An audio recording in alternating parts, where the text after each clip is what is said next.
más fácil, creería yo que podemos hacer esos ejercicios como parte del parcial. Entonces, ahí hay, digamos que unos ejercicios que yo había seleccionado para el parcial, todos tienen que ver todos tienen que ver con circuitos móviles, como lo que vimos la clase pasada. En presencia de un campo magnético, entonces está la fuerza electromotriz móvil y, eh, y de esa forma, entonces hay una inducción. Entonces son más parecidos a los problemas sobre motores y generadores, ¿cierto? Entonces yo creo que vamos a hacer unos cuantos problemitas de esos para el parcial. Naturalmente ustedes los estudian y yo les voy preguntando. Entonces, nosotros en la clase pasada, vamos a abrir un cuadernito, habíamos llegado como algo así.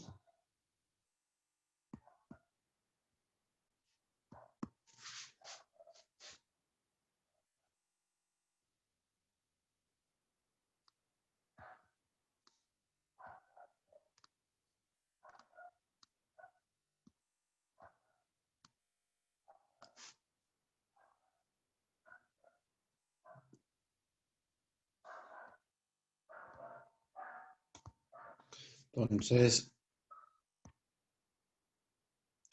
o más bien, tengo una mejor idea. No, mentiras, sigamos acá. Yo pensaba rayar en el otro cuaderno del otro día, pero ese ya lo exporté. Sigamos con este. Entonces, nosotros habíamos llegado, después de hacer ese análisis, bueno, esencialmente habíamos llegado a que el inducido, el voltaje inducido, la fuerza electromotriz inducida en el circuito móvil ha de ser naturalmente la integral de línea sobre el circuito del campo eléctrico que ve ese circuito,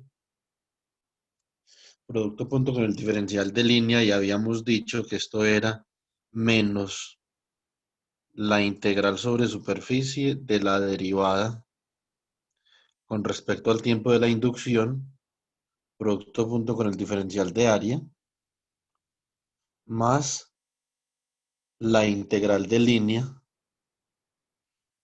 de V cruz B punto de L, ¿cierto? Entonces, básicamente nosotros tenemos como algo así.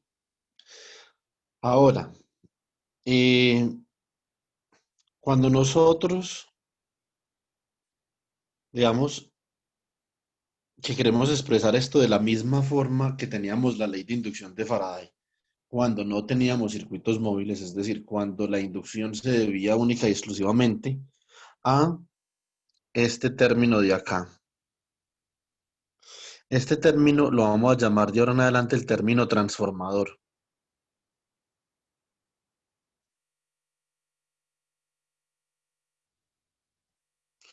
Listo, es un término transformador. Entonces, básicamente,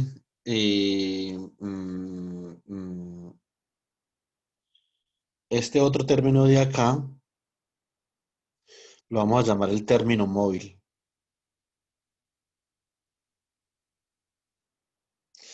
Yo no sé si eso es una buena traducción, pero digamos que eso es lo que yo, así creería yo que se llama de término. En inglés se llama motional term. Entonces me imagino que es término móvil, pues, ¿cierto? Entonces, ¿qué es lo que nosotros hicimos? Nosotros podemos, a ver, vamos a pasar a restar esto al otro lado y nos va a quedar como algo así. Nos va a quedar que la integral de línea sobre gamma de E' punto de L menos la integral de línea sobre gamma de V cruz B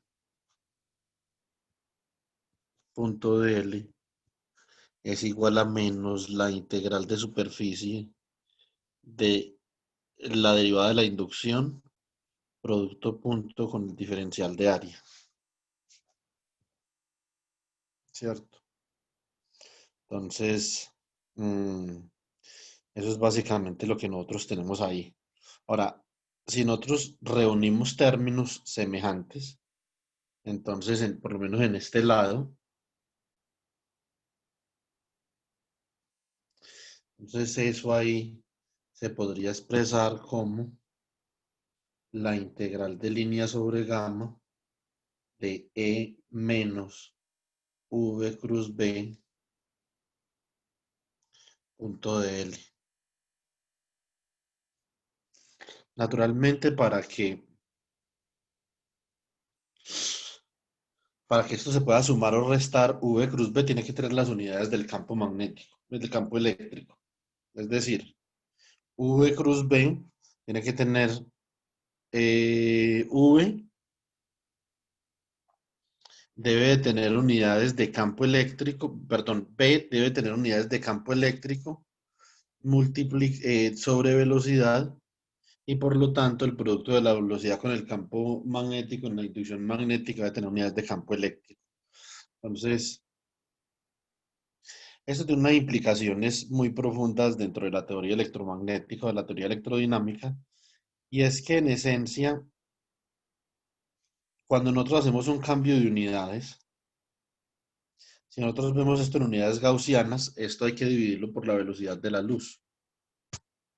No en este caso, porque en este curso, como es un curso de verdad, no vamos a ver unidades gaussianas, pero ahí lo que estaríamos diciendo es que el campo eléctrico y la inducción magnética tienen las mismas unidades. Eso tiene que ver con relatividad. Acá vamos a ver que este campo eléctrico que nosotros estamos midiendo acá es el campo eléctrico que está viendo un observador en una posición de reposo. Y eso lo podemos expresar también como el campo eléctrico que ve el observador en la posición móvil del circuito que se prima. Ya vamos a ver eso. Entonces escribimos la integral de línea sobre gamma de E' menos V cruz B punto de L es igual a la integral de superficie menos la integral de superficie de dB de T punto diferencial de área. Este de acá lo definimos como E. Por lo tanto, ya vamos a ver cuál es la diferencia entre E y E'. Que eso se trata, pues, digamos que esta dinámica. Esto es la integral sobre gamma de E punto de L igual a menos la integral de superficie de dB de T punto de A. Entonces, realmente acá volvemos a la ley de inducción.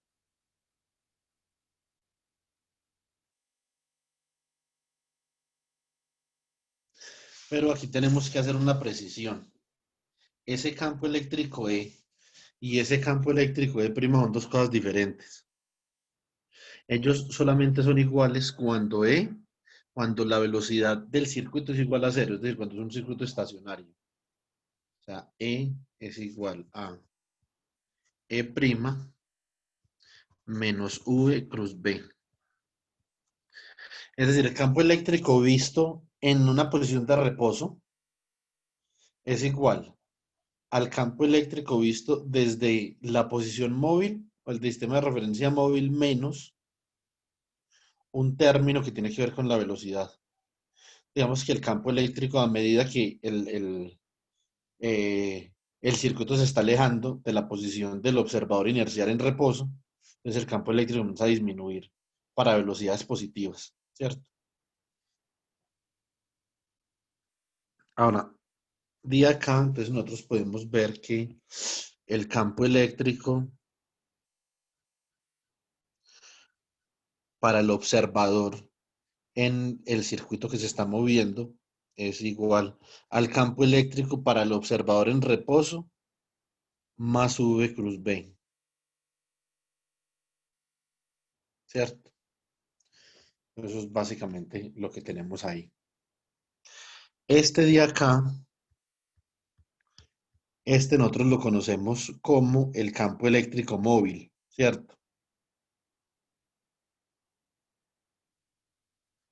¿Se alcanzará a ver ahí? Sí, profe. Creo yo que móvil es con B larga, es que no estoy seguro. No, mentiras, yo creo que no es con B larga, yo creo que es con B corta, Ajá, con porque es U. de movimiento, ¿no? Sí, exactamente.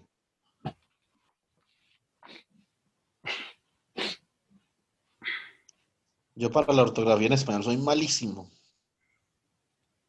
Ahora apenas sé cómo escribir mi apellido. Profe, ¿usted sabe japonés? Muy, pero muy poquito. O sea, básicamente lo necesario para ir a una tienda y comprar una botella de agua y para coger un taxi. O sea, es Entonces, que ¿cómo? idiomas así, lo que usted sabe es inglés y francés y chino.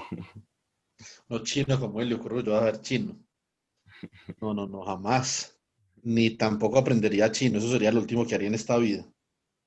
No más inglés, español, francés por los lados como para leer los artículos y alemán como para leer los artículos, lo básico para uno leer un artículo de física, de esos que estaban escritos en alemán o en francés, como el artículo de Heisenberg y eso. Mm. Y pues suequito, ahí que aprendí durante el tiempo en Suecia. Pero pues el único idioma que yo domino así con fluidez es el inglés, más en algunas cosas más que el español, porque pues yo aprendí a escribir y a leerlo en inglés en un colegio bilingüe y todo eso, ¿cierto? Entonces, pero los otros idiomas ahí pues el, el, el japonés, como le digo, por los laditos ahí. Y el sueco, porque pues nosotros vivimos mucho tiempo ahí en Suecia y uno alguna cosa aprende. De todas formas, no es tan importante porque esos manes hablan inglés fluido. Hablan inglés, hablan más inglés esos manes que los ingleses. Entonces, esa es la situación. Entonces, estas fórmulas que nosotros tenemos acá, son unas fórmulas que deben de ser conocidas del curso de electromagnetismo o de física 2 que nosotros vimos en tercer semestre. Lo que pasa es que no le conocíamos el origen, o sea, esta es una vaina complicada de analizar, ¿cierto? Esto no es tan sencillo. Ahora, mm, digamos que hay un dibujo que uno debería de tener en mente cuando uno está estudiando estas cosas y es el dibujo de la relatividad. Lo que pasa es que nosotros todavía no hemos llegado, digamos que a ese punto de la relatividad, pero es importante uno pensar de que la relatividad aquí juega un papel importante. Cuando uno está viendo electrodinámica, a uno solo le hablan de relatividad cuando llega al final del curso. Yo creo que uno debe de hablar, ir hablando de relatividad a medida que va avanzando el curso, como hicimos la clase pasada, ¿cierto? Entonces, y de los postulados de la relatividad, la dilación del tiempo, la dilación del espacio, el experimento de Michelson-Morley y todas esas cosas, ¿cierto? Entonces, pero, digamos que sí, muy lentamente, no vamos a introducir la relatividad así de sopetón, pero eh, pero sí hay que, digamos, ir hablando de algunas cositas sobre relatividad. Entonces, cuando nos pensamos en estas fórmulas para el campo eléctrico móvil y el campo eléctrico estacionario, que básicamente es E, nosotros debemos de pensar que hay un observador, digamos, aquí,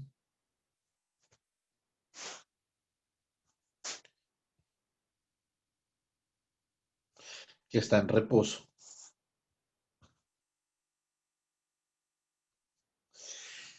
Y debemos de pensar que hay otro observador que está a una distancia R0 de este observador en reposo.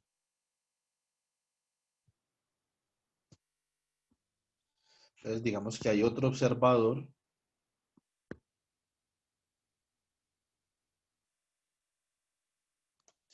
que está a una distancia R0 de ese observador en reposo. Entonces,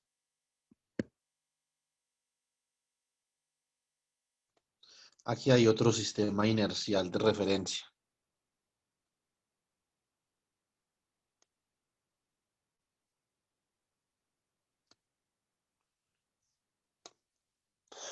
Ahora, esos dos observadores van a estar observando a la posición en la que ocurre un fenómeno físico de manera diferente, ¿cierto? Por lo menos la posición que ellos están observando de un fenómeno físico puede ser donde ocurre un campo eléctrico, puede ser una partícula que se está moviendo, cualquier cosa, ¿cierto?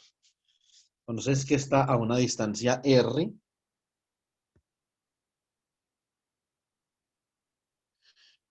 del observador en reposo, ¿cierto? Y a una distancia R' de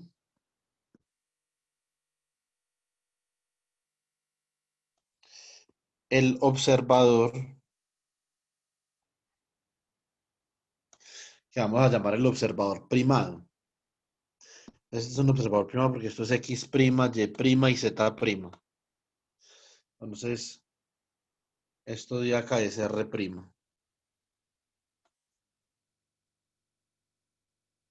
Entonces, ¿qué podemos hacer ahí? Podemos decir lo siguiente. Podemos decir por la suma de vectores, ¿cierto? Nosotros podemos decir esencialmente que cabeza con cola da igual a R, por lo tanto R0 más R' es igual a R. O de igual forma nosotros podemos decir que R' es igual a R menos R0. Ahora, ¿cuál es el chiste de todo esto? Lo que sucede es que si ese observador primado se está moviendo, ese R0 va a estar cambiando también, ¿cierto? Entonces, R0, esa posición va a ser esencialmente la velocidad del observador por el tiempo que ha transcurrido desde que estamos, digamos, realizando las observaciones. O sea que esto es R menos V por T. Esto es esencialmente esto es lo que nosotros conocemos como, digamos, el postulado fundamental de la teoría especial de la relatividad. Eh, en este caso tenemos un observador sobre un sistema de referencia primado que se está moviendo a una velocidad constante, eso es importante, se está moviendo a una velocidad constante y no está acelerando, ¿cierto? O sea, no hay una aceleración relativa entre los dos ejes de referencia, ya sea que los dos están moviendo o que uno está estacionario y el otro está moviendo, pero la velocidad relativa entre ambos es cero, ¿cierto? Entonces, perdón, la aceleración relativa entre ambos es cero. Y ambos están moviendo a velocidad constante el uno con respecto del otro. Nosotros en este caso hemos escogido que el sistema amarillo está en reposo y el sistema morado se está moviendo a una velocidad constante. El campo eléctrico que ve un observador en reposo es E, lo está midiendo desde acá. Y el campo eléctrico que ve el observador que se está moviendo, o el observador digamos, desde el sistema de referencia móvil que se está moviendo juntamente con el circuito S'. Digamos que uno de los principios de la relatividad es que la fuerza medida por E y por E' es la misma. Por lo tanto, la fuerza que mide el observador en X, Y, Z y la fuerza que mide el observador en X', Z', Y' ha de ser la misma, ¿cierto? ¿Cuánto es la fuerza que mide el observador en reposo. Entonces, la fuerza, como hay una partícula en movimiento, entonces la fuerza debe ser la carga que multiplica el campo eléctrico más el producto cruz entre la velocidad y la inducción. ¿Esa cómo se llama? ¿La fuerza de qué? O sea, no es la de Lorentz, ¿no? Sí.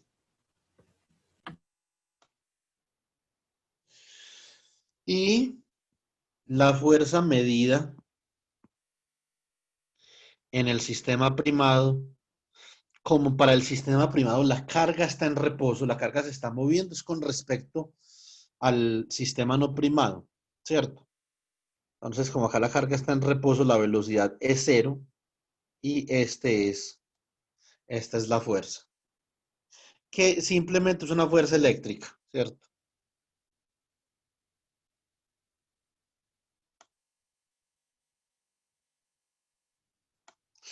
Entonces, en este caso, lo que nosotros podemos ver como ambas fuerzas son iguales, nosotros podemos ver que Q, que multiplica a E más V,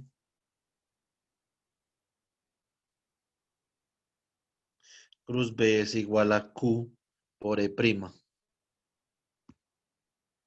O, de manera alternativa, a partir de la relatividad, nosotros podemos obtener que E' es igual a E más V cruz B, que en esencia es el campo eléctrico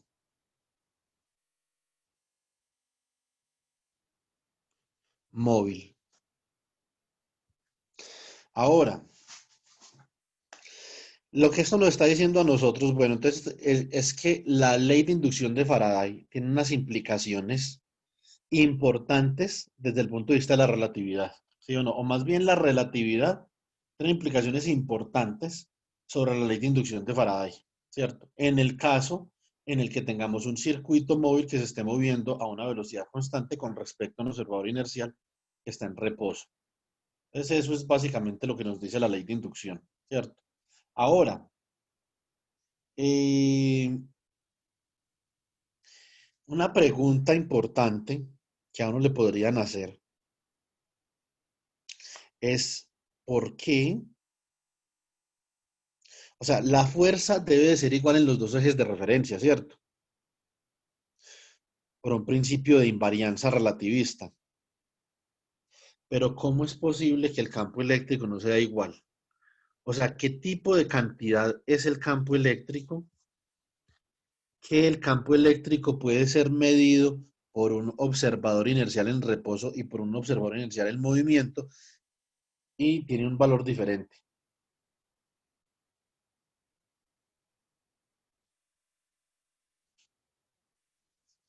Eso es una vaina como medio extraña, ¿sí o no? Porque si nosotros en la teoría que hemos desarrollado para electrodinámica, es una teoría en términos de los campos E, B, H y D, que H y D todavía no los hemos introducido, pero ya los vamos a introducir. Esa teoría debería ser un invariante, una teoría física, es una invarianza relativista y aparentemente acá no la tiene. El campo eléctrico móvil es diferente del campo eléctrico estacionario. Esta es una vaina bastante extraña, ¿cierto? Entonces, si nosotros pensamos en esto, nosotros podríamos decir, bueno, la observación, digamos que va a ser igual en ambos sistemas de referencia, o sea, de eso no tenemos duda alguna, ¿cierto? Pero estamos hablando desde la teoría. ¿Cómo es que una variable tan trascendental en la teoría electrodinámica tiene un valor que mide el observador inercial en reposo y tiene un valor diferente para el observador inercial en movimiento? La única forma en la que esos dos campos eléctricos coinciden es cuando la inducción es cero. Así haya movimiento, es decir, puede haber velocidad, pero si la inducción es cero, entonces los campos eléctricos medidos por los dos observadores inerciales son iguales. Digamos que esto es un tema que tenemos que discutir al final del curso y para eso tenemos que formular una teoría relativista para la electrodinámica. Es decir, no va a ser suficiente con la descripción en términos de tres vectores que nosotros venimos, digamos, planteando en, que nosotros venimos planteando aquí en el curso, sino que vamos a tener que innovar en la descripción un poquito, ¿cierto? O sea, va a tener que pasar algo de forma tal que nosotros podamos describir la electrodinámica de manera unificada en el espacio y en el tiempo, ¿cierto? Digamos que ahí es de donde vienen las discrepancias. También vamos a tener que mirar, digamos, la dinámica de una partícula desde el punto de vista relativista y sobre todo mirar cómo se transforman los campos. Cuando damos las ecuaciones de Maxwell, vamos a comenzar a ver algo que se llama el tensor eh, de estrés electromagnético y ahí vamos a comenzar a unificar la parte espacial y temporal. La clase pasada yo les había hablado del 4 vector para el vector potencial, ¿cierto? Y también nosotros podemos ver eso en la ecuación de onda. Entonces, digamos que hay un conjunto de normas de relatividad que uno tiene que comenzar a afianzar durante el curso para poder obtener una teoría, lo que llaman la teoría covariante, ¿cierto? De la teoría covariante de la electrodinámica, que eso es básicamente lo que vamos a ver en relatividad. Y así plantear una teoría espacio-temporal para el electromagnetismo. Es una teoría, es complicado, pero es una discusión que se tiene que dar porque como ustedes ven, cuando tenemos circuitos móviles, entonces ya tenemos aquí unas condiciones atípicas en términos de la física que no teníamos antes. Es un campo eléctrico diferente dependiendo del punto donde se esté mirando. Eso significa que aparentemente hasta acá el campo eléctrico es una variable que no es medible. Y usted no puede medir un campo eléctrico porque usted lo mide desde el eje primado le da una cosa y si lo mide desde el eje no primado le da otro, significa que no es un observable. Y puede que el campo magnético tampoco. Entonces la pregunta importante sería, ¿quiénes son los observables en la teoría electrodinámica? Claramente, por lo menos a partir de acá, no son ni la inducción ni el campo. Entonces, digamos que cuáles serán los observables en la teoría electrodinámica. Eso es una pregunta a la que le vamos a tener que dar respuesta a medida que avance el curso.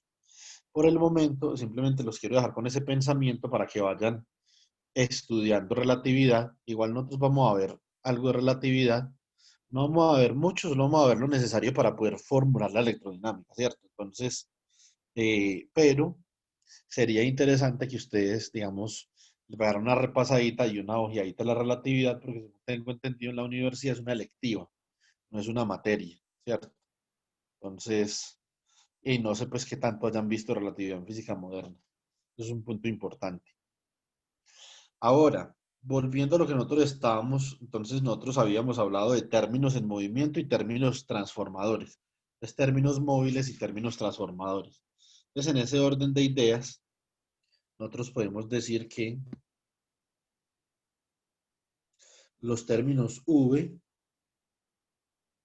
B y la derivada de B con respecto al tiempo son términos o son variables más bien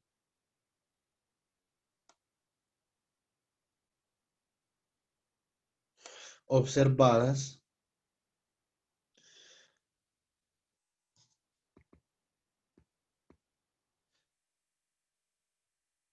en el sistema inercial en reposo. Esas son las variables que está observando el sistema XYZ, ¿cierto? ¿Por qué? Porque el sistema X', Y', Z' observa una velocidad de V igual a cero, ¿cierto? Entonces, realmente ahí ese término, hacia haya una inducción magnética, entonces ese término no importa mucho. Eh, De ahí, entonces nosotros podemos definir los términos móviles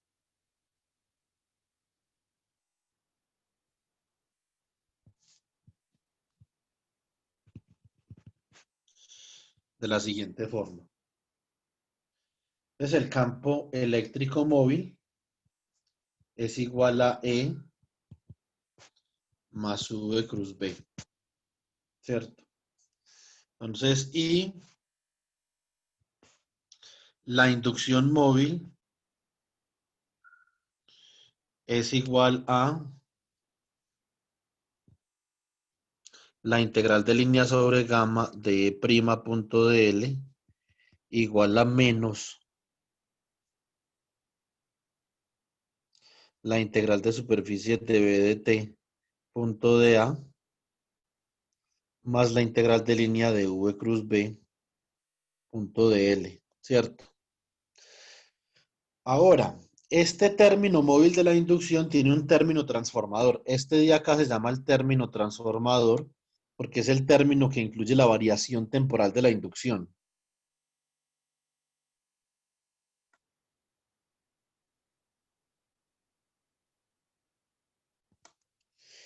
De acá, pues, nosotros podemos decir que cuando E es igual a cero en el sistema de referencia en reposo, entonces obtenemos un campo móvil y una fuerza electromotriz móvil que está dado por lo siguiente. El campo móvil E sub M simplemente va a ser V cruz B. Y la fuerza electromotriz móvil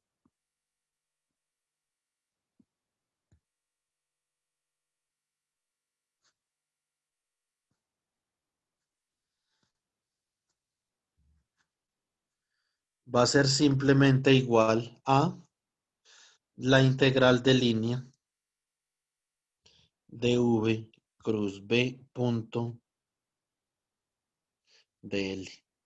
Listo. Entonces, esos son básicamente los términos móviles de la teoría de Faraday-Lenz.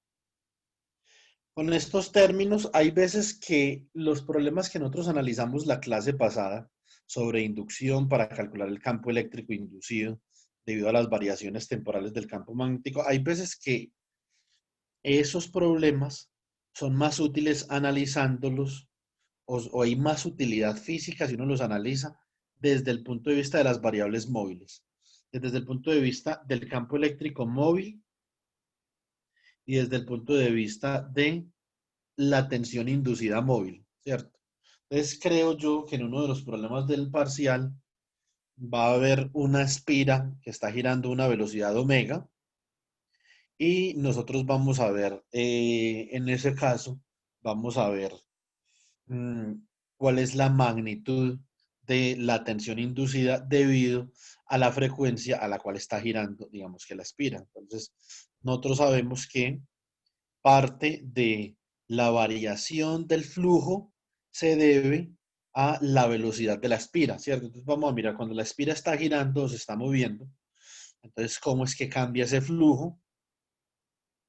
Y ese flujo, digamos que cuál es la consecuencia inevitable de la inducción, de un voltaje inducido en esa espira. Entonces, por ejemplo, uno podría decir que si una espira está girando, digamos que si yo tengo esta espira, no voy a hacer el ejemplo completo porque eso es, lo vamos a dejar para que ustedes lo sustenten en el parcial. Pongamos que yo tengo esta espira por la que está circulando una corriente.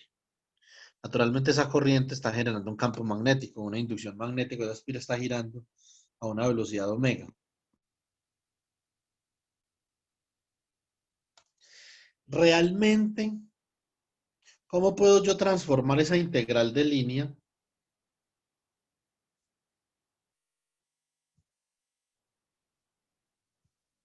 Observen que aquí el diferencial de línea es constante. Digamos que usted tiene esta trayectoria A, B, C y D. Ese diferencial de línea es constante entre A y B, B y C, C y D y DA. Por lo tanto, esa integral, digamos que la tenemos que hacer al final. Simplemente es la integral de DL, que es L, ¿cierto? Entonces, pero nosotros queremos trabajar con ese omega, que esta es una clave. Entonces tienen que decir lo siguiente, omega, ¿quién es omega vectorial? O más bien, la velocidad vectorial, ¿quién es? La velocidad es igual al producto cruz entre la velocidad angular y el radio. Entonces usted reemplaza esto acá. Esto le da omega cruz B, perdón, omega cruz R cruz B, punto de L. Se tiene que valorar ahí ese producto cruz y eso le va a dar algo, ¿cierto? Y esto va a ser igual a la fuerza electromotriz móvil inducida, ¿cierto? Entonces, o sea, el voltaje inducido sobre esa espira cuando hay un giro. Ya que no necesariamente tiene que ser que B está variando con el tiempo. Simplemente el flujo está cambiando porque esa espira está girando. Lo mismo que en el caso motor que nosotros vimos la clase pasada, ¿cierto? Entonces, cuando hablamos de motores y generadores, es, digamos, a veces más pertinente analizarlos desde la perspectiva móvil que desde la perspectiva móvil y transformador. Simplemente haciendo el campo eléctrico visto desde el observador en reposo cero, solamente nos concentramos en los términos móviles de los que hablamos acá. Entonces, eso es algo que ustedes van a tener que explorar en ese ejercicio. Entonces, puede que en varios ejercicios, pero particularmente en ese de la espira móvil. ¿Listo? Bueno, vamos a ver, ¿tienen preguntas, algún comentario?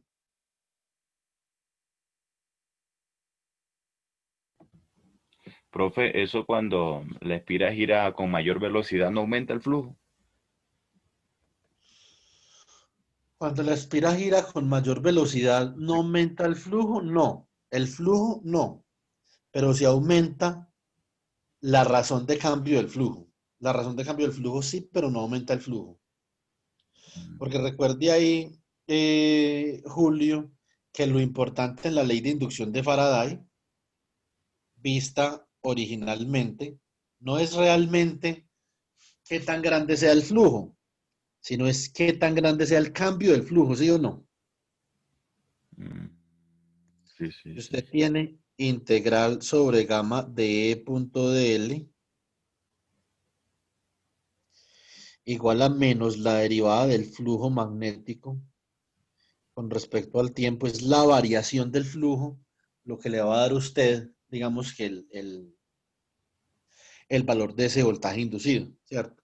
Entonces, por ejemplo, si usted tiene una inducción magnética como la que teníamos ayer o antier, B sub cero, ¿cierto? Coseno de omega t más phi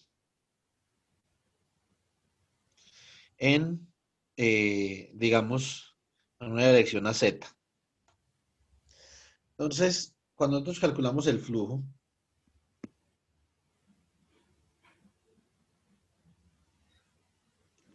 lo que tenemos es la integral sobre una superficie de B punto de A. Por lo tanto, esto es igual a la integral sobre la superficie de B sub 0 coseno de omega t más phi, sí o sí, AZ, producto punto con el diferencial de área en magnitud en dirección a Z. Ese producto punto da 1, esto nos da B sub 0 coseno de omega t más phi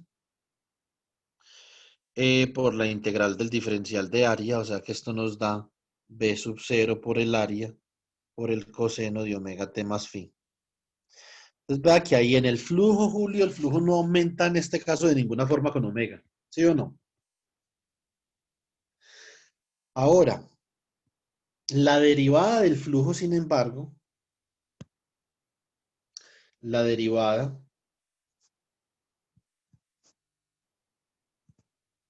del flujo magnético con respecto al tiempo va a ser igual a quién? A menos omega por B sub 0 por el área por el seno de omega t más phi. ¿Sí o no? Como esa es la derivada del flujo, por lo tanto, nosotros vamos a tener que la integral de línea sobre gamma de punto de L, que es igual a menos la derivada del flujo con respecto al tiempo, es igual a omega b sub 0 a seno de omega t más phi. Por lo tanto, tenemos una inducción, tenemos un voltaje inducido que es eh, proporcional o depende linealmente con omega. Pero es el voltaje inducido debido a que lo que cambia con omega es la derivada del flujo más no el flujo mismo. O más bien lo que depende de omega. La amplitud que depende de omega es la amplitud de la derivada del flujo, no la amplitud del flujo. ¿Sí me hago entender? Sí, profe. Entonces, lo importante es cómo cambia el flujo. No el flujo como tal, sino cómo cambia el flujo. Y eso puede ser, eso, podemos estar hablando de dos cosas diferentes. Entonces, eh, yo creo que en estos días nosotros hemos hablado bastante del flujo, de la electrodinámica, ¿cierto? Eh, de todas formas, la electrodinámica, de alguna forma, es un poquito abstracto acceder a la electrodinámica, o sea, no es tan sencillo uno de decir que yo tengo una línea de transmisión pasando por mi casa y que la electrodinámica de esa línea de transmisión es esta. Para eso, digamos que nosotros hemos creado unos modelos que simplifican la situación. Después, cuando damos líneas de transmisión, vamos a ver más específicamente a qué me refiero. Pero por el momento, nosotros lo que podemos recordar es que la electrodinámica, digamos que provee un contexto de forma tal que nosotros podamos modelar fenómenos electromagnéticos que tienen un grado de complejidad, digamos que robusto, no son fenómenos sencillos, usando unas simplificaciones. Entonces, la simplificación más conocida de los fenómenos electromagnéticos es la teoría de circuitos.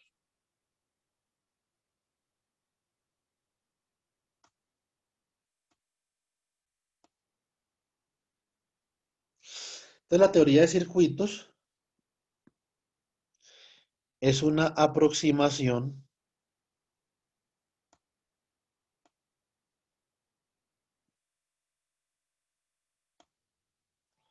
de la teoría electromagnética, ¿cierto? Eh, ¿Por qué es una aproximación? Bueno, esencialmente porque en la teoría de circuitos, como no hay fuentes de campo dentro de los contornos de integración, entonces no hay radiación, ¿cierto? Entonces, cuando nosotros veamos las ecuaciones de radiación, vamos a ver que para que haya radiación electromagnética dentro del contorno de integración, o sea, nosotros estamos aplicando las leyes de Maxwell en forma integral, que esencialmente son estas. Integral sobre una superficie cerrada del producto eléctrico entre del producto punto entre el campo eléctrico y el diferencial de área. Esto, que es igual al flujo magnético. ¿Cuánto vale esta ley de Maxwell acá?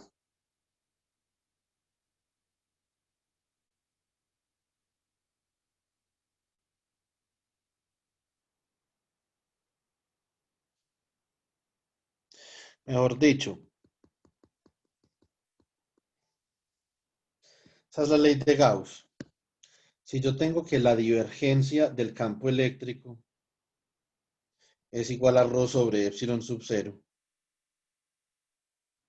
¿cierto? Entonces, básicamente, si yo integro ambos lados con respecto a un volumen, integral de la divergencia por diferencial de volumen es igual a 1 sobre epsilon sub 0 por la integral de ρ por dB. Esto por el teorema de Gauss Nosotros ya sabemos que esto no es otra cosa que la integral sobre la superficie cerrada que acota ese volumen del producto punto entre E y el diferencial de área. Y esto es igual a 1 sobre epsilon sub 0. La integral de ρ sobre dv es la carga total que hay sobre el volumen. ¿Sí o no? Por lo tanto, esta es la ley de Gauss en forma integral.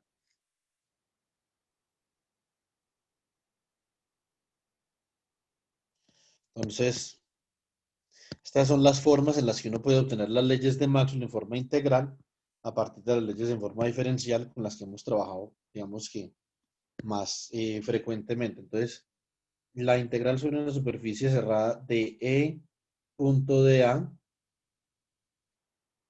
es igual a la carga encerrada sobre epsilon sub 0. Esta es la primera ley de Maxwell. La segunda ley de Maxwell que nosotros conocemos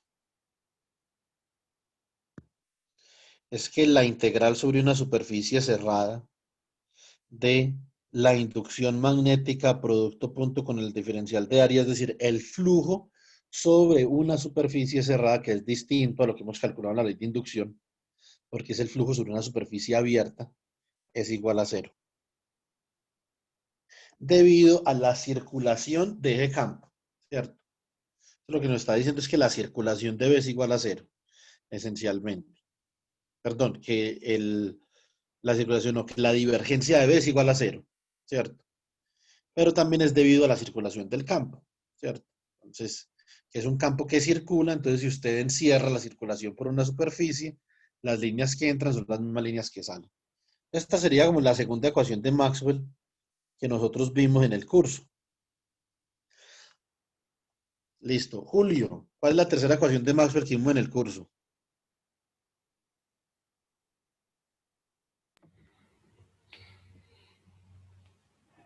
Hércules, profe, ahorita no me acuerdo, güey. La vimos hace 5 segundos. Ah, Integral de línea de E punto de L. ¿Sí o no? ujú. ¿Es igual a quién? A menos derivada del flujo magnético con respecto al tiempo. Pero ese flujo magnético es una superficie abierta. Entonces eso es importante. Para que digan, ah, pues es que el flujo magnético en la ley de Gauss para el campo magnético es cero. Es una superficie cerrada. Esto es una superficie abierta. Esta es la tercera ley de Maxwell en forma integral. Les voy a decir la teoría de circuitos de dónde surge a partir de esto. ¿Y qué tiene que ver eso en este momento con la inducción? Digamos que eso tiene que ver algo con la inducción. Entonces, bueno, Natalia, la cuarta ley de Maxwell. Es la ley de Ampère modificada. Dejémosla sin modificar por el momento, ¿listo? Ah, Bueno, entonces eso es cierto.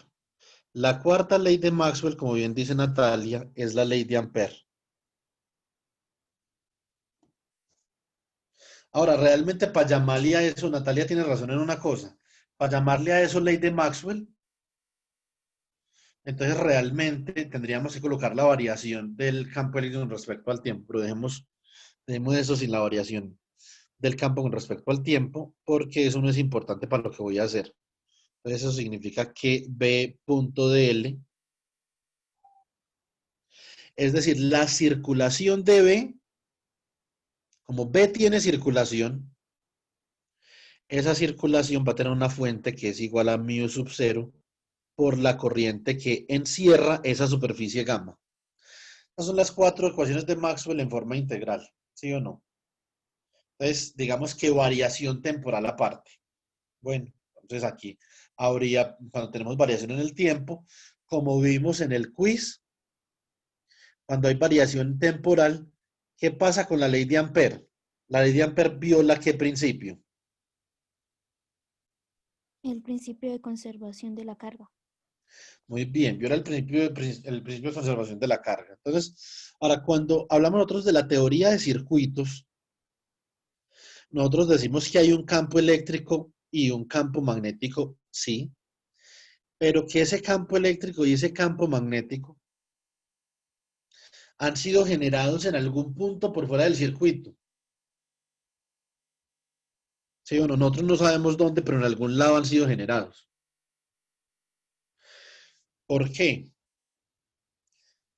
Porque nosotros en este caso particular, entonces partimos del supuesto de que la carga, que es una fuente de campo eléctrico, y la corriente, que es una fuente de campo magnético, son cero.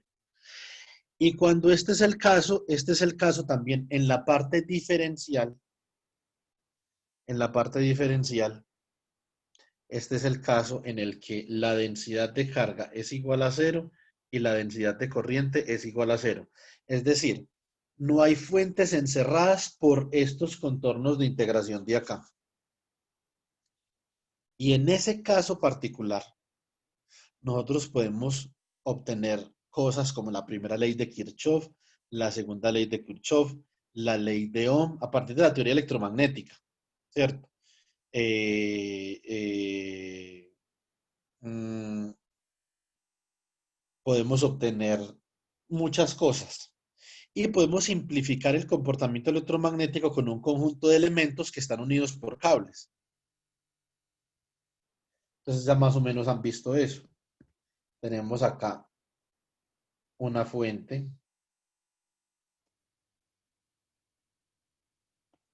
de voltaje. Vamos a colocarla a depender de manera general en el tiempo. Tenemos, por ejemplo, una resistencia que la modelamos en electrodinámica 1.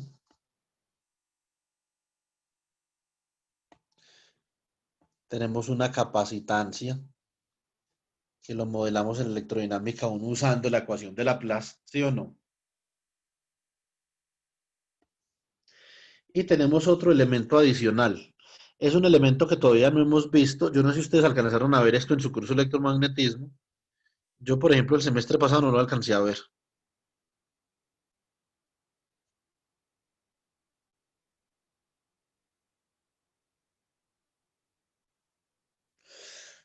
¿Y esto? ¿Cómo se llama eso? ¿Alguien sabe?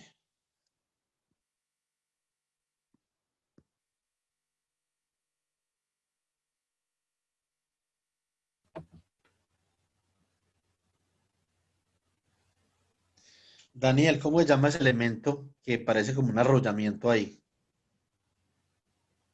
Creo que es una inductancia. Exactamente, es una inductancia y viene representado por la letra L. La teoría electromagnética nos permite para cada uno de estos elementos hallar una relación entre el voltaje y la corriente, ¿cierto? Entonces, nosotros esencialmente ya habíamos visto, obtuvimos la ley de Ohm en electrodinámica 1, ¿cierto? A partir de la distribución de velocidades y del modelo de Drude. Y sabemos que el voltaje en la resistencia es igual ¿a quién?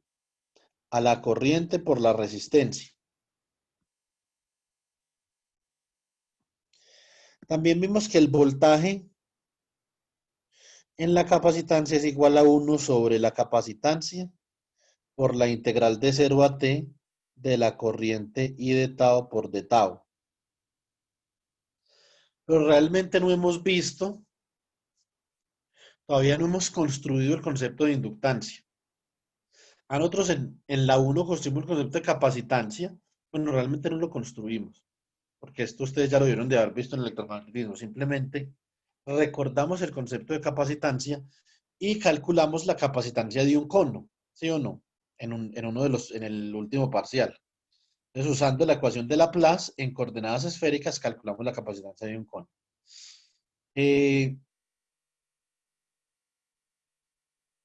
bueno, ahora, pero la inductancia, cómo será que nosotros podemos obtener el voltaje en una inductancia? Pues para eso tenemos que construir primero el concepto de inductancia. Entonces, ¿qué es inductancia? Para eso, 。 , 。 , 。 , , 。 , 。 , , 。 , , 。 , , , , , , , , , , , , , , , , , , , , , , , , , , , , , , , , , , , , , , , , , , para eso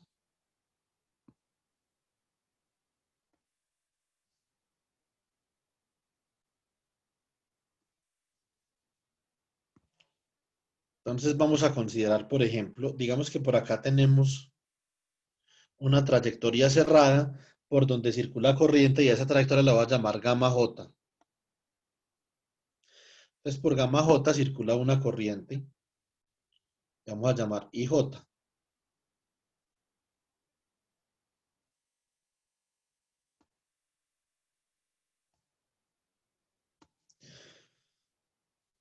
Bueno, una pregunta. Según la ley circuital de Ampere, ¿qué pasa cuando nosotros tenemos una trayectoria cerrada por donde circula corriente?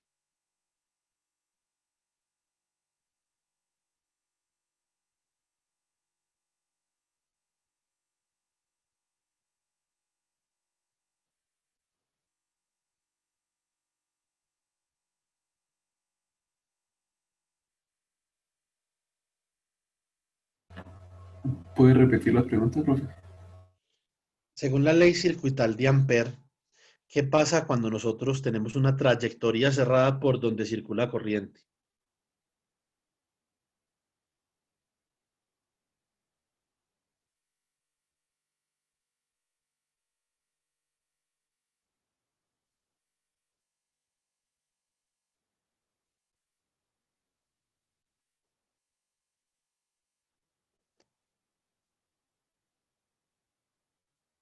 Chicos, si el día del parcial van a estar tan poco participativos, creo que no van a estar muy felices.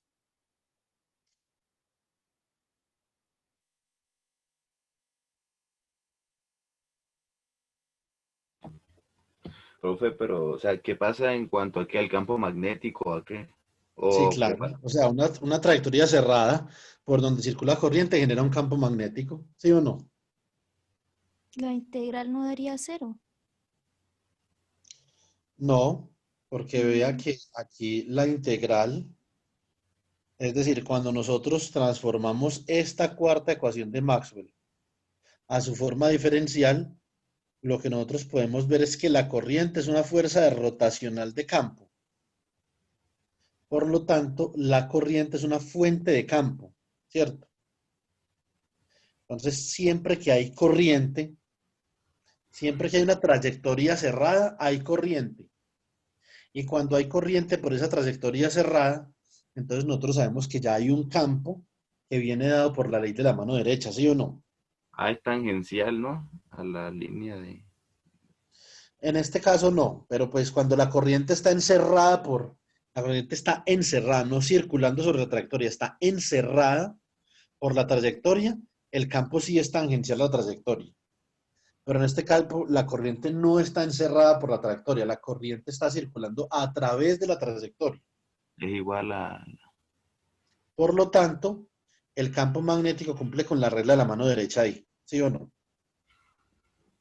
Ahora, supongamos que por acá tenemos otra trayectoria cerrada por donde circula corriente y voy a llamar a esta trayectoria cerrada, la voy a llamar gamma sub K. Y circula corriente también por esa trayectoria cerrada.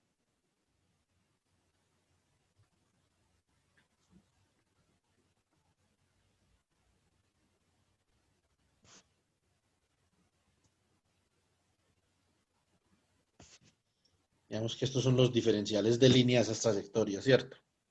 Profe, qué pena. Entonces, la Esta es la corriente, corriente y sub K. ¿Cómo? entonces como la corriente no está encerrada por la superficie, la dirección del campo magnético va igual a la dirección de la corriente, o cumple No, la regla. nunca. Son siempre perpendiculares. La Ah, corriente y el campo magnético son siempre perpendiculares. Cuando, cuando el campo magnético, a ver, cuando una trayectoria encierra el campo, si encierra la corriente, es decir, la corriente circula,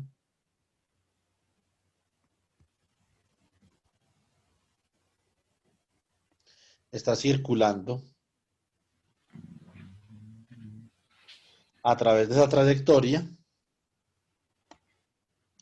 Entonces, el campo magnético yace en un plano que es ortogonal a esa circulación, es decir, esas corrientes tienen una componente ortogonal a esa superficie. Esa componente ortogonal de la corriente es la que genera campo.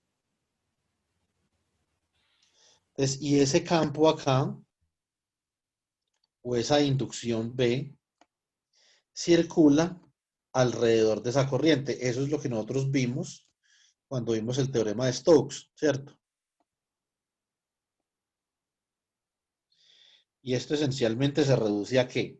Que esta integral de circulación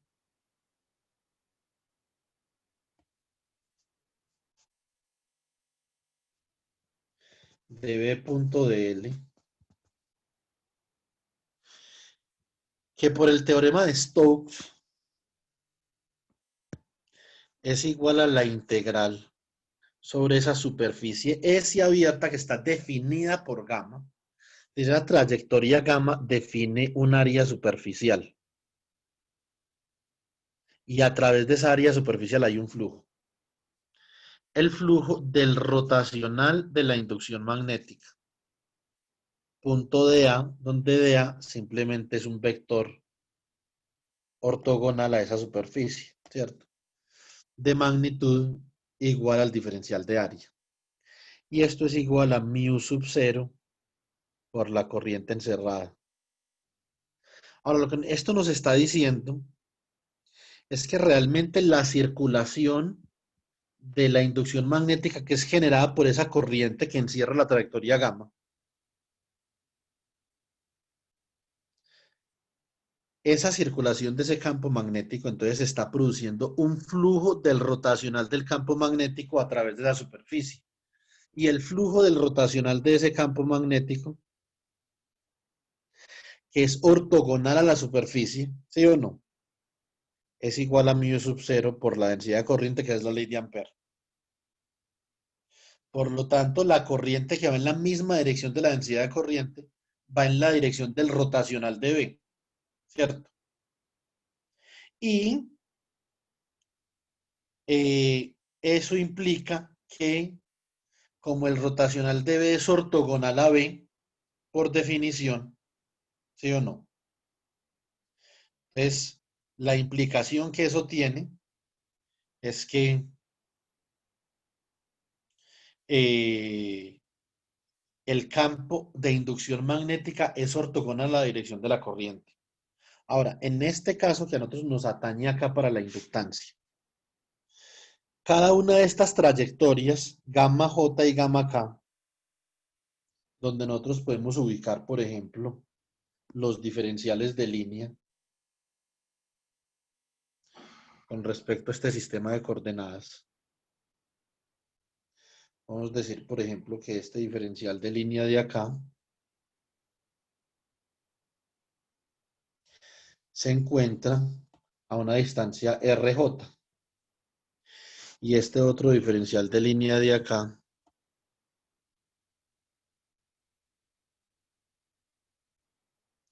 se encuentra a una distancia RK. Y la distancia entre esos dos diferenciales de línea en esencia es RJK, donde RJK es igual a RJ menos RK.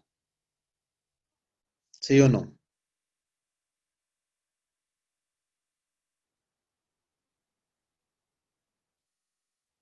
O más bien al revés. Bueno, realmente eso no importa si tomamos pues la magnitud. Bueno, entonces, ¿qué es lo que está sucediendo acá? Estos dos circuitos por donde está circulando corriente están generando un flujo. Como tienen, como están generando una inducción magnética, generan un flujo. El flujo que genera esta trayectoria gamma J de corriente es un flujo que de alguna forma lo va a sentir la trayectoria gamma K. Y el flujo que genera la trayectoria gamma K lo va a sentir la trayectoria gamma J.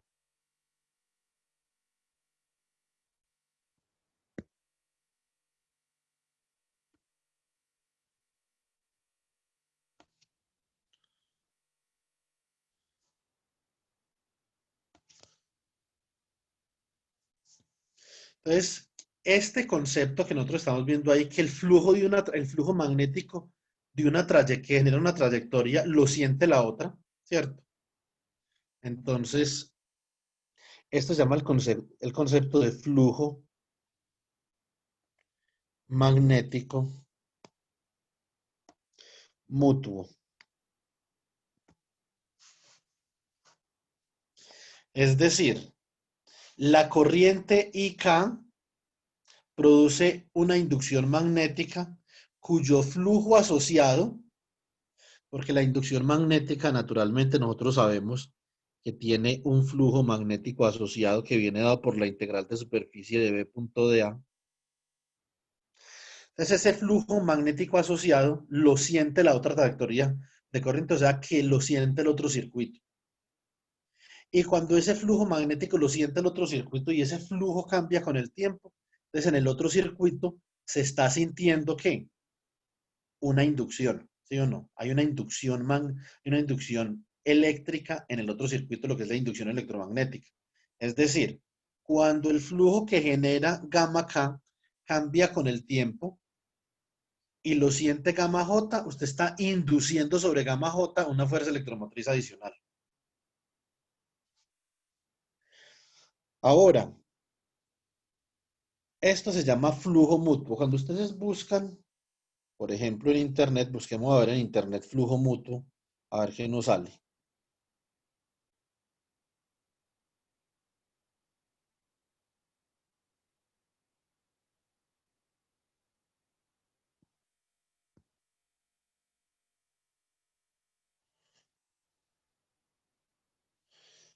Entonces busquemos, por ejemplo, mutual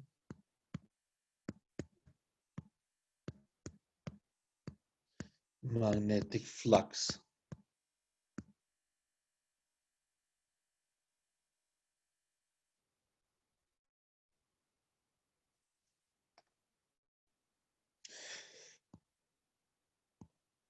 Ay, Dios mío.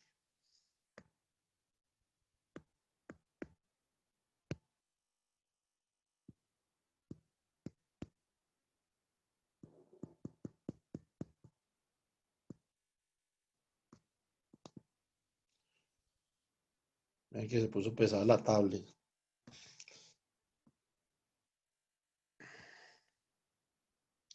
A ver cuál será el mejor dibujo que haya por acá de flujo mutuo.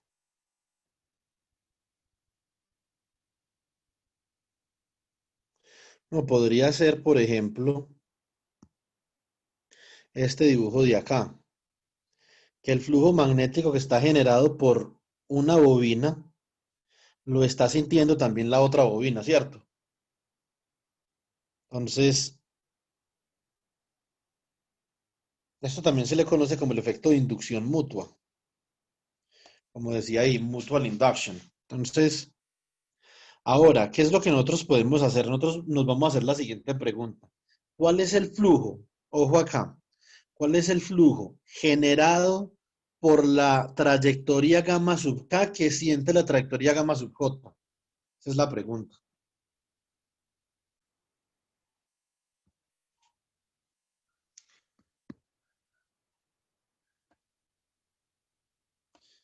¿Cuál es el flujo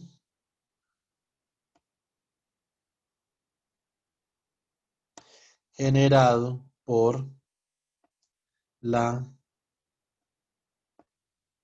trayectoria gamma sub K? Eso significa por la corriente I sub K naturalmente.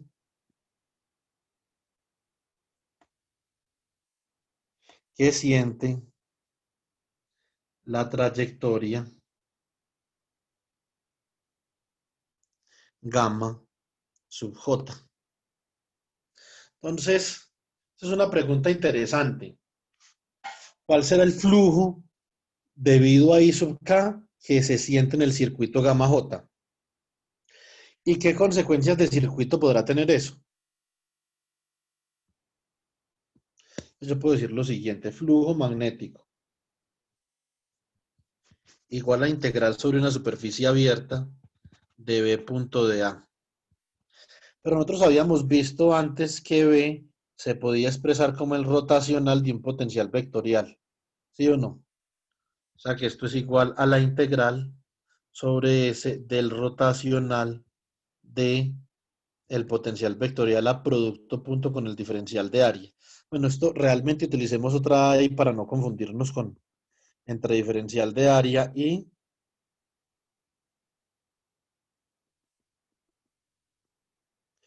potencial vectorial. Utilicemos la letra S mayúscula a ese diferencial de superficie. Aquí habíamos dicho que B es igual a nabla cruz A, o sea, el rotacional del potencial vectorial es igual a la superficie, a la integral de superficie sobre una superficie abierta del rotacional del potencial vectorial producto punto con el diferencial de área. Si utilizamos el teorema de Stokes, nosotros sabemos que el flujo del rotacional es igual a la integral de circulación del campo, ¿cierto? Que está rotando sobre una trayectoria cerrada, que es la trayectoria que define esa superficie S, ¿cierto? Sobre gamma. Esto es A punto diferencial de línea. Esa es otra forma de escribir el flujo magnético, ¿cierto? Entonces, y esencialmente lo que nosotros hicimos acá fue utilizar el teorema de Stokes, ¿cierto?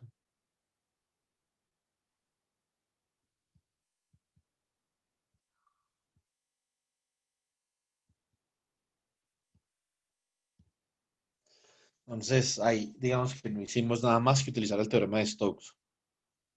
Eh, ahora, con respecto a esto, en este caso va a ser mucho más útil y más instructivo utilizar esta forma para el flujo que la forma con la inducción. Por lo tanto, nos vamos a quedar que el flujo magnético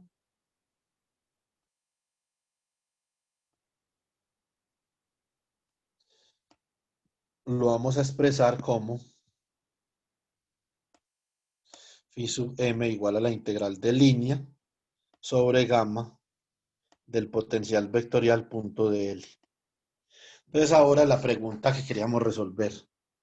¿Cuál es el flujo generado por la trayectoria gamma sub k que siente la trayectoria gamma sub j? Entonces ese flujo lo vamos a expresar como phi sub k flecha j. Y esto es igual a la integral de línea sobre la trayectoria que está generando el flujo, que quién es, gamma sub k, del potencial vectorial generado por la corriente que genera ese flujo, que es I sub k, o sea que colocamos A sub k acá, porque es I sub k la que está generando ese flujo, pero ¿dónde queremos evaluar ese flujo? Lo queremos evaluar en la trayectoria gamma sub k, por lo tanto queremos evaluar ese potencial vectorial en un punto de RJ. Listo.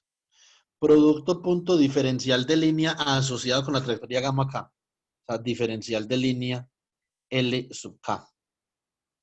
Y como nosotros ya sabíamos cuánto vale el potencial vectorial, porque habíamos visto eso ya en clases pasadas, el potencial vectorial es igual a mu sub 0 sobre 4pi por la integral de línea sobre gamma de la corriente que genera el potencial vectorial por el diferencial de línea sobre el vector posición, ¿cierto? En magnitud.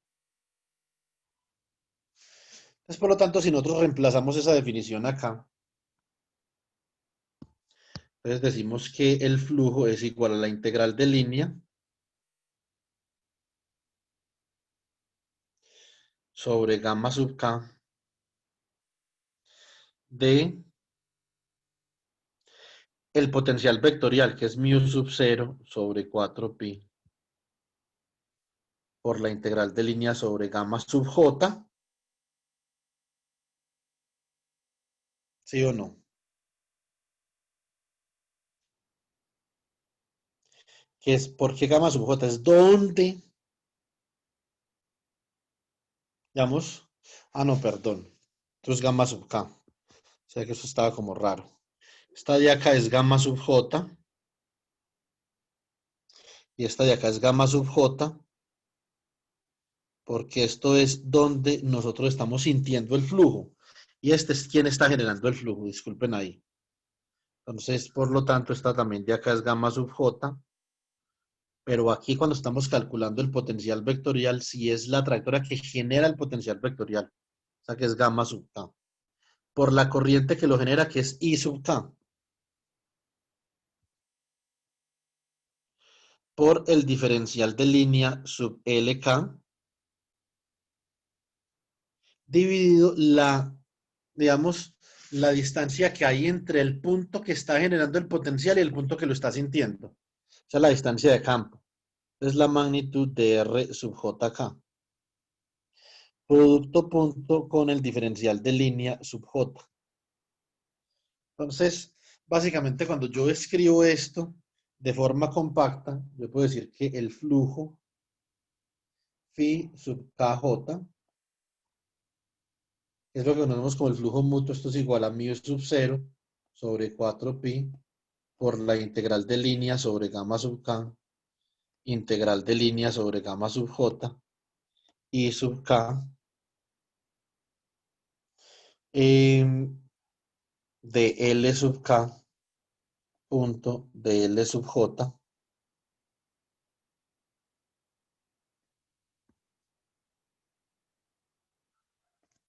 dividido la magnitud de R sub jk. Esto es el flujo mutuo. Ahora, nosotros sabemos que este flujo mutuo, si esa corriente, por ejemplo, es una corriente que es uniforme, es una corriente uniforme en el conductor gamma J, en el conductor gamma K, entonces nosotros podemos sacar esa corriente de la integral y podemos decir que esto es igual a μ sub 0 sobre 4pi por la integral sobre gamma sub K, integral sobre gamma sub J, d sub LK producto punto con d sub LJ, dividido RJ menos RK en magnitud. Todo esto por I sub K. Es decir, el flujo mutuo es directamente proporcional a I sub K, a la corriente que está generando el flujo, con una constante de proporcionalidad que vamos a llamar M sub JK.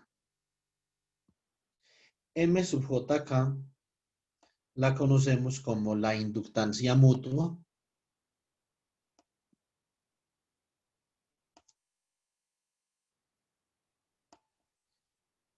entre las trayectorias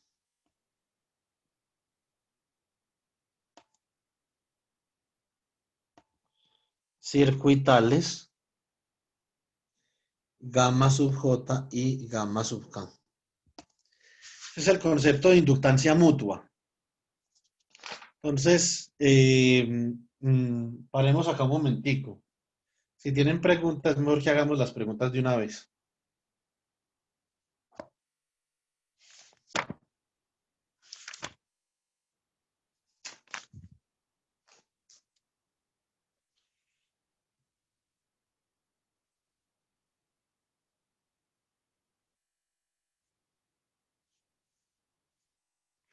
Bueno, entonces, vamos a ver cuál es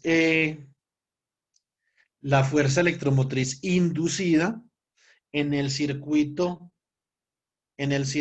gamma sub J debido al flujo que genera el circuito gamma sub K. Entonces, usando la ley de Faraday. Fuerza electromotriz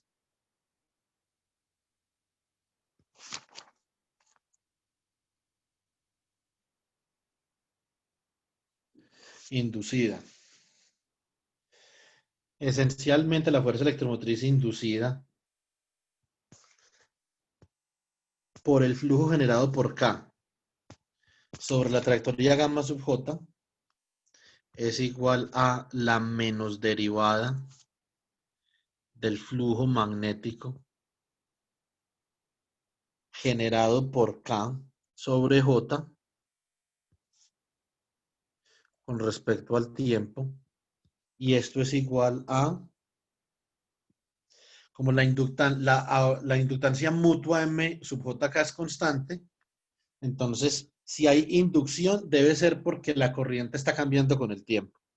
O sea que esto es igual a menos M sub JK por la derivada de I sub K con respecto al tiempo. Ojo acá, este es un voltaje inducido. Ya vamos a ver cuál es el voltaje. Vamos a ver cuál es el voltaje sobre una inductancia, pero este es el voltaje inducido, que es distinto. Ese es el voltaje inducido. Por otro circuito. Bueno,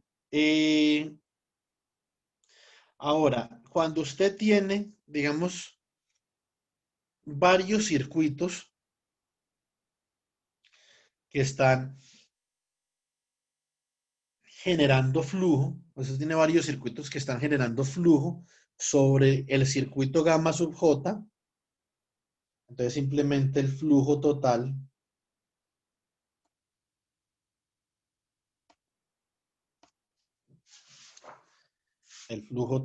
entonces phi sub j es igual a la suma sobre K, que son todos los circuitos gamma sub K que están generando flujo sobre gamma sub J. O sea, suma para K a todos los K sobre phi sub K J. Y esto esencialmente es igual a menos la suma sobre K de M sub JK por la derivada de I sub K con respecto al tiempo. Entonces ahí ya tenemos, digamos que una visión sobre lo que es una inductancia mutua. La inductancia mutua es una propiedad geométrica, netamente geométrica, en donde el flujo, digamos, que genera un circuito vecino sobre el circuito de interés induce un voltaje, ¿cierto? Entonces ese es el concepto de inductancia mutua. Ahora, ¿qué será la inductancia? Entonces digamos que esa es una buena pregunta. Ya hablamos de la inductancia mutua. ¿Qué será la inductancia? Ahora, antes de seguir con la inductancia, vamos a dejar claro una cosa. Este de acá también es un parámetro de circuito. Entonces, lo que nosotros acabamos de hacer acá es, desde el punto de vista electromagnético, así como lo hicimos con la capacitancia, obtener un parámetro de circuito que es la inductancia mutua, ¿cierto? Entonces, ahora vamos a ver qué es la inductancia.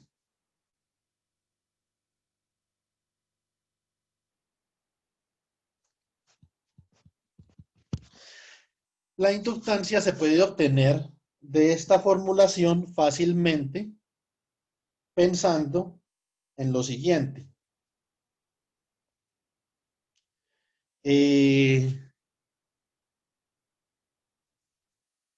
Pensando en lo siguiente, vamos a suponer que nosotros tenemos una trayectoria gamma sub j por donde circula una corriente. Entonces,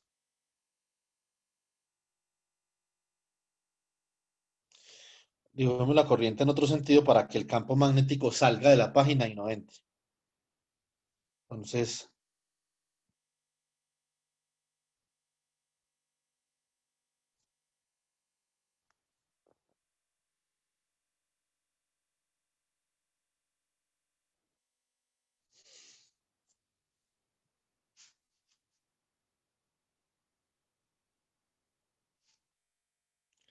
bueno, entonces, si yo arroyo esa, digamos, trayectoria por donde está circulando la corriente I sub j, con mis dedos, mi pulgar va a apuntar hacia afuera de la página. Por lo tanto, el campo magnético va a apuntar hacia afuera de la página. Ahora, esas líneas de flujo, como nosotros habíamos visto, son unas líneas de flujo que circulan. Es decir, ellas salen de un punto y vuelven a ese punto.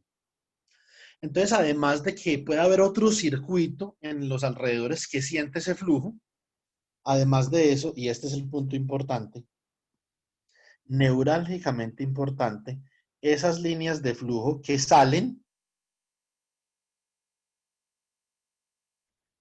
también van a ser unas líneas de flujo que vuelven. ¿Sí o no?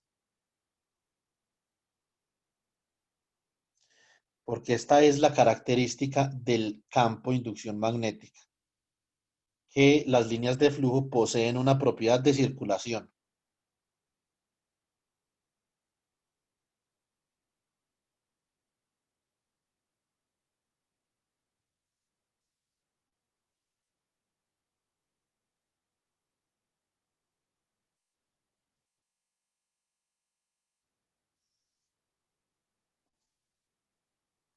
Eso significa que generado, el flujo generado por gamma sub j también lo va a sentir la misma gamma sub j, ¿sí o no?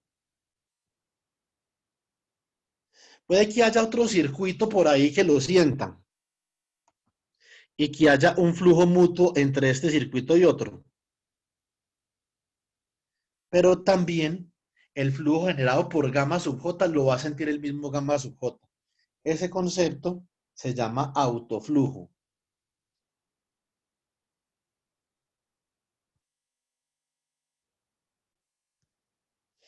¿Y qué tanto flujo puede sentir? Puede sentir gamma sub j debido a I sub k, a I sub j, que es la misma corriente que lo está generando. Se llama autoinductancia.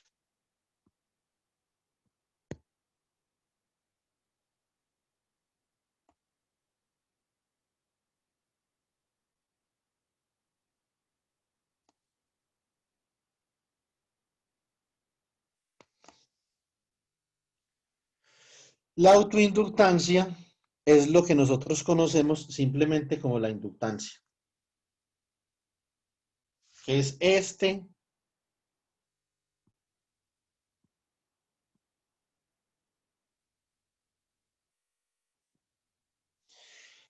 parámetro de acá L, es la autoinductancia de esa bobina, que es qué tanto flujo puede sentir esa bobina debido a la corriente que genera esa bobina, ¿cierto? Naturalmente, lo que vamos a ver es que esa bobina, esa corriente de bobina la genera un voltaje. ¿Qué es un voltaje? Que vamos a llamar B sub L de T. Ese voltaje B sub L de T genera la corriente y esa corriente induce un voltaje que es en polaridad contrario a este voltaje. O sea que induce un voltaje más o menos así. B sub L, pero inducido. ¿Cierto? Entonces nosotros simplemente lo que podemos saber por la ley de inducción de Faraday es que B sub L de T es igual a menos el voltaje inducido por esa corriente debido al flujo. Entonces, ¿cómo podemos saber cuál es la autoinductancia? Simplemente la autoinductancia es L sub JJ igual a M sub JJ. Eso es la autoinductancia. Cuando K es igual a J, ustedes se preguntarán, venga, pero entonces si K es igual a J, ¿qué pasa con este de acá? Eso no se hace cero. La respuesta es que no, porque realmente no necesariamente el flujo lo va a estar sintiendo la trayectoria de corriente en el mismo punto donde lo está generando, ¿cierto? Puede ser un punto diferente, puede ser un J' sobre la trayectoria de corriente, no tiene que ser el mismo J. Por lo tanto, la inductancia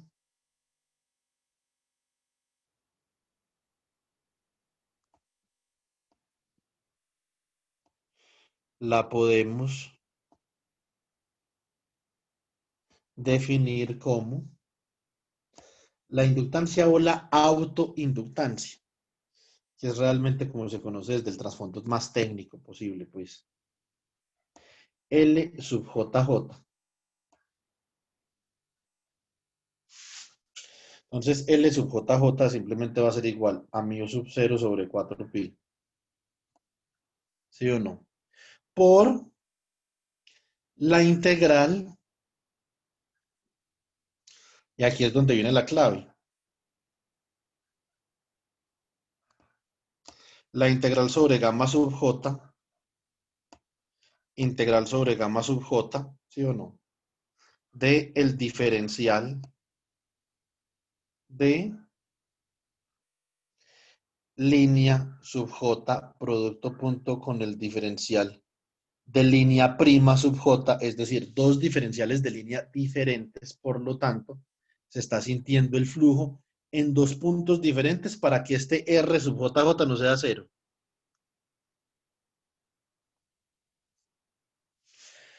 Esa es la fórmula para la inductancia. Entonces, podemos después hacer un cálculo de inductancia. Cuando estemos viendo energía magnética, con energía magnética, vamos a volver a la inductancia para ya poder formular una teoría energética del campo electromagnético en términos de la energía del campo eléctrico y la energía del campo magnético. Y entonces con esto tenemos ya el concepto de autoinductancia e inductancia mutua que tiene que ver con los flujos. El flujo que siente el mismo circuito que lo está generando él y el flujo que siente un circuito vecino que está generando el circuito de interés, ¿cierto? Ahora, cuando nosotros hablamos de teoría de circuitos con respecto a inductancias, digamos que la cosa se complica un pelín, pero de todas formas no tanto, porque la teoría de circuitos, inclusive con inductancia, sigue siendo una aproximación de la teoría electromagnética. Es decir, no hay radiación, no hay fuentes dentro de los contornos de integración. Entonces, cuando nosotros tenemos en la teoría de circuitos, por ejemplo, tenemos un circuito por acá, otro circuito por acá, otro circuito por acá, ¿cierto? Otro circuito por acá. Entonces, los flujos que genera cada uno de esos circuitos pueden estar concatenados o no. Por ejemplo, esta inductancia, perdón, este circuito puede sentir este flujo, este puede sentir este flujo de acá, pero este circuito de acá y este circuito de acá de pronto van a tener flujo mutuo, ¿cierto? Puede que sí, como puede que no, entonces la inductancia mutua va a ser cero. Pero, por ejemplo, este circuito de acá sí va a sentir el flujo de este otro. Este circuito va a sentir el flujo. Entonces, lo que nosotros tenemos es una serie de inductancias mutuas entre esos circuitos y cada uno de esos circuitos tiene su autoinductancia correspondiente, ¿cierto?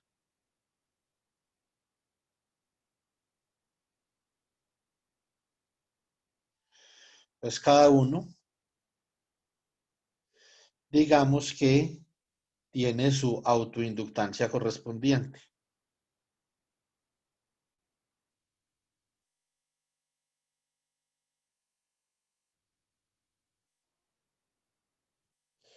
Lo mismo este de acá va a tener su autoinductancia.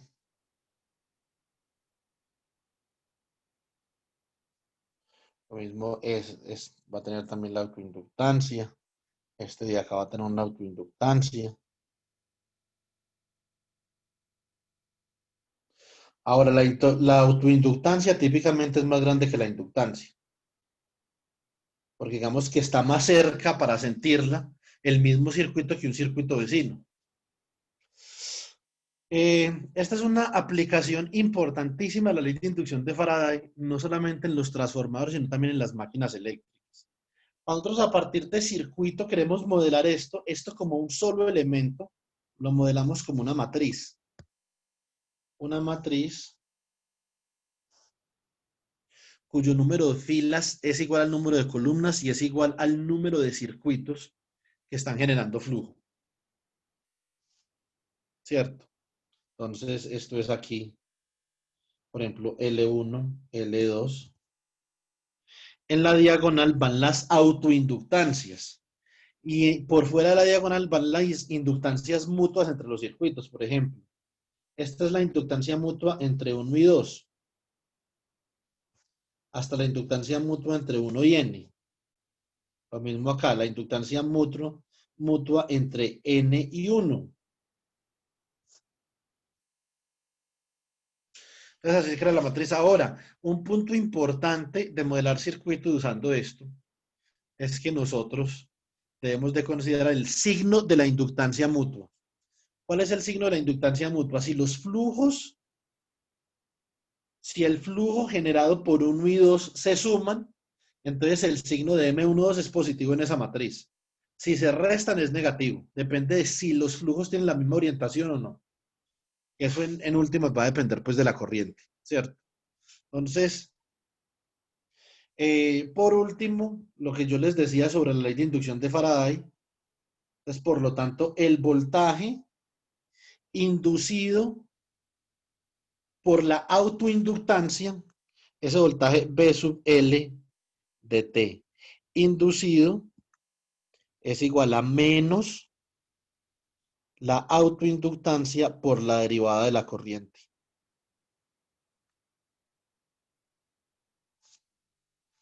Listo. Ahora, por ese signo menos, como ese es el voltaje inducido, el voltaje que generó el flujo que induce ese voltaje tiene signo contrario.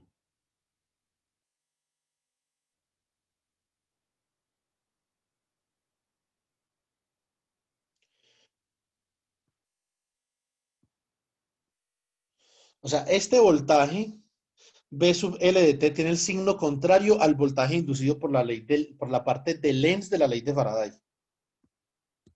Por lo tanto, B sub L de T es simplemente igual a L por DI de T. ¿Ahí se alcanza a ver esa derivada o no? Sí, profe. Listo, vamos a hacer un ejemplo. Naturalmente, dentro de los ejercicios vamos a tener que calcular una inductancia, por lo menos así como calculamos una capacitancia. Para saber cómo se calcula una inductancia, digamos que eso desde el punto de vista de la física no es muy relevante porque simplemente es un parámetro de circuito. Lo importante es uno entender la física de la inductancia, ¿cierto? Entonces, pero sí podemos hacer un ejemplito.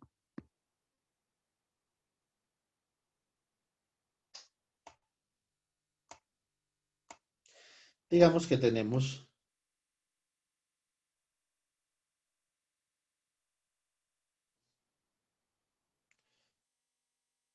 este circuito.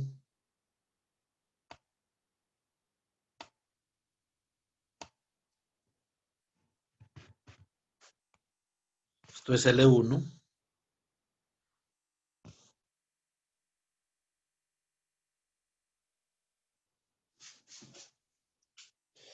Y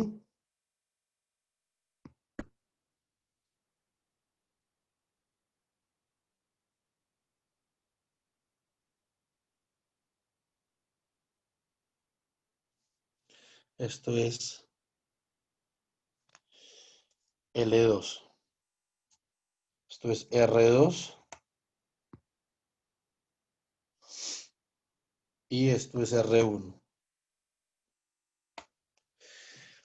Una cosa importante cuando se diseñan circuitos, estos se llaman circuitos magnéticamente acoplados, porque el flujo que genera L1 lo siente L2, es una inductancia mutua entre L1 y L2, ¿cierto? Entonces, ¿qué es lo importante con este tipo de circuitos? Cuando el fabricante diseña estos circuitos, marca las inductancias. Les coloca una marca.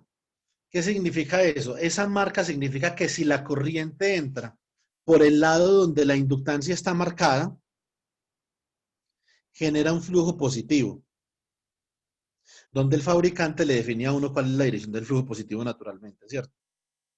Entonces, y marca la otra inductancia también. Entonces, por ejemplo, el fabricante puede marcar esta inductancia de acá por acá y puede marcar esta inductancia de acá por acá, para saber si los flujos se están sumando o se están restando. ¿Eso qué implica? Si la corriente en el circuito de la izquierda entra por marcado y la corriente en el circuito de la derecha entra por marcado también, el signo de la inductancia mutua es positivo. Pero si en una entra por marcado y en la otra entra por no marcado, el signo de la inductancia mutua es negativo. Lo primero que uno tiene que hacer en este tipo de circuitos es que uno tiene que determinar fundamentalmente cuáles son las ecuaciones, digamos que, de voltaje en cada inductancia. ¿Por qué? Porque según lo que nosotros vimos ahorita, va a haber un voltaje inducido en la inductancia, tanto debido al flujo mutuo como debido al autoflujo, ¿sí o no? Van a haber dos voltajes. Entonces, realmente cuando nosotros tenemos ese tipo de sistema, entonces nosotros tenemos que definir una corriente. Vamos a definir la corriente de esta forma.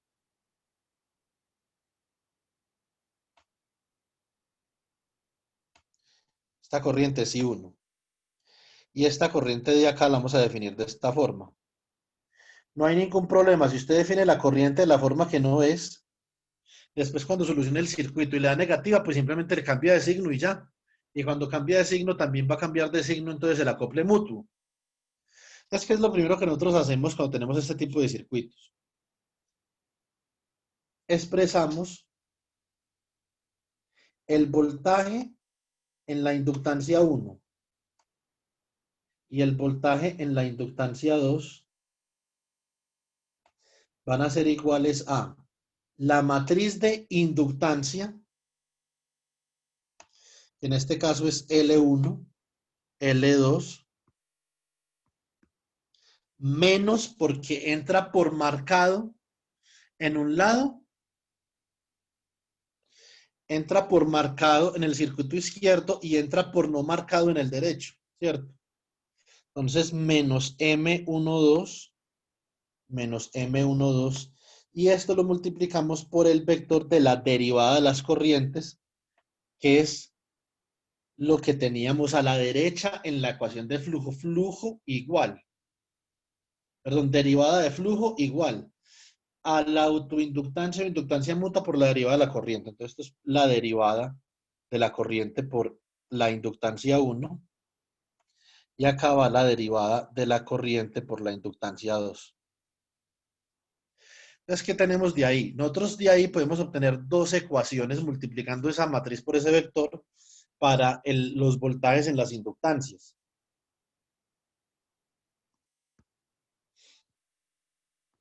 Entonces, el voltaje en la inductancia 1 es igual a L1 por la derivada de IL1 con respecto a T, más,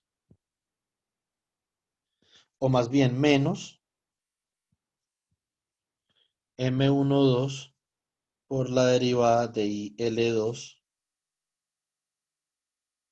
con respecto a T. Es decir, el voltaje en la inductancia 1 también depende de la corriente en el otro circuito. ¿A través de quién? De la inductancia mutua. ¿Sí o no? Lo mismo acá. El voltaje en la inductancia del segundo circuito va a ser igual, con toda naturalidad, a la inductancia por la derivada de la corriente por ese circuito, ¿cierto? Eso siempre va a estar ahí. Ahora, pero cuando hay flujo mutuo, hay que sumarle menos M12 o menos M21, como ustedes lo quieran, es lo mismo, por la derivada de la corriente por el circuito 1 con respecto al tiempo. Ahí se ven esas dos ecuaciones, chicos, ¿o no? Sí, Entonces, cuando yo voy a solucionar este circuito,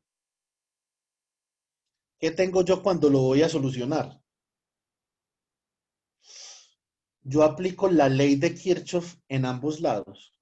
Entonces, tengo dos circuitos, dos corrientes, no hay ningún problema. Vamos a tener un sistema de dos ecuaciones diferenciales acopladas, ¿cierto? Entonces, aquí tengo básicamente, digamos, menos BT más menos IR1 más menos BL1 igual a 0, ¿cierto? Entonces, menos B de T más BR1 más BL1 de T igual a 0. Por lo tanto, BR1 más BL1 de T igual a B de T. De aquí, como ya tenemos BL1 de T, simplemente podemos escribir esto. Esto es igual a I1 por R1 más L1 por la derivada de I1 con respecto al tiempo, menos M12 por la derivada de I2 con respecto al tiempo, igual al voltaje de la fuente. Esta es mi primera ecuación. Mi segunda ecuación, simplemente acá, como la corriente entra por acá, entonces esencialmente, ¿qué es lo que yo tengo? La segunda ecuación va a ser I2 por R2 más L2 por la derivada de I2 con respecto al tiempo menos M12 por la derivada de I1 con respecto al tiempo igual a 0 porque allá no hay fuente de voltaje. Tenemos estas dos ecuaciones acopladas. Sería bueno que ustedes pensaran cómo resolver esas dos ecuaciones acopladas. ¿Qué podrían hacer? Pues una cosa que podrían hacer es, digamos, despejar la derivada de I2 de la segunda ecuación y reemplazarla en la primera ecuación. Cuando ustedes, digamos, ustedes van a despejar esto, ¿cierto? Entonces, muy probablemente, como estas son dos ecuaciones con dos incógnitas, dos ecuaciones diferenciales con dos incógnitas, cuando ustedes vayan a desacoplar estas dos ecuaciones les dé una sola ecuación de segundo orden para alguna de las dos corrientes. Entonces, esto puede ser un fenómeno de segundo orden. Si fuera un solo circuito con una sola inductancia, sin estar mutuamente acoplada, eso simplemente sería una ecuación de primer orden con una constante de tiempo que sería de la forma R sobre L, ¿cierto? Entonces, es básicamente lo que nosotros tenemos. El otro ejemplo que yo les quería dar, pero ya no tenemos tiempo, es el ejemplo de un circuito de segundo orden RLC,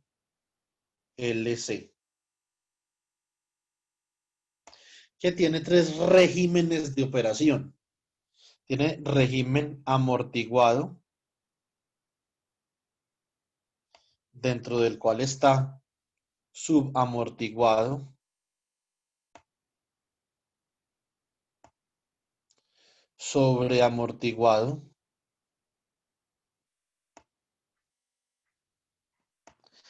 y críticamente amortiguado.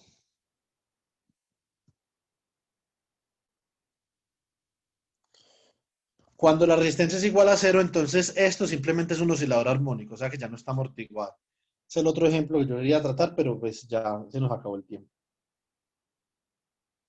Bueno, chicos. ¿Tienen alguna pregunta antes de cerrar esto o cerramos de una vez? Profe, yo esto tengo una pregunta. ¿En algún punto de la geometría del circuito la autoinductancia va a ser cero o no? Sí, claro, es posible que sea 0. Cuando el circuito sea muy simétrico, ¿cierto?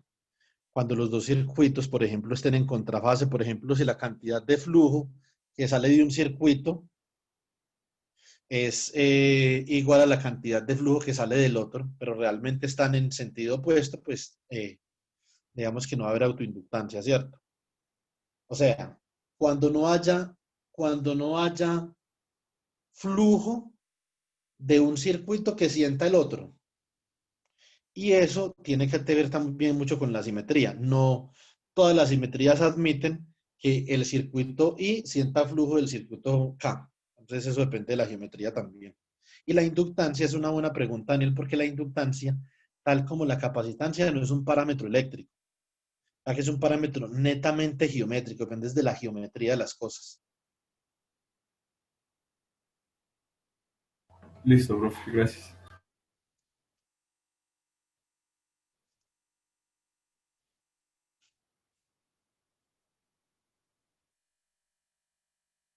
Le hago yo una pregunta, Daniel. ¿Hay alguna geometría para la cual la capacitancia sea cero?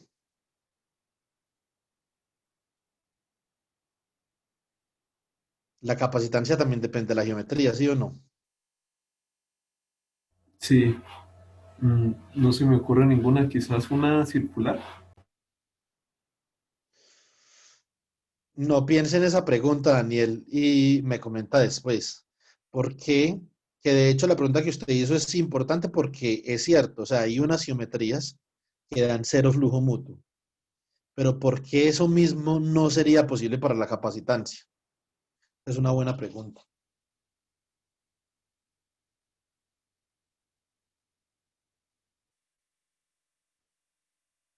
Bueno, chicos, entonces nos vemos en cuántica, ¿o qué? Listo, profe, en cuántica, pues. Bueno, chao, chicos. Chao, Daniel. Chao, Natalia. Chao, profe.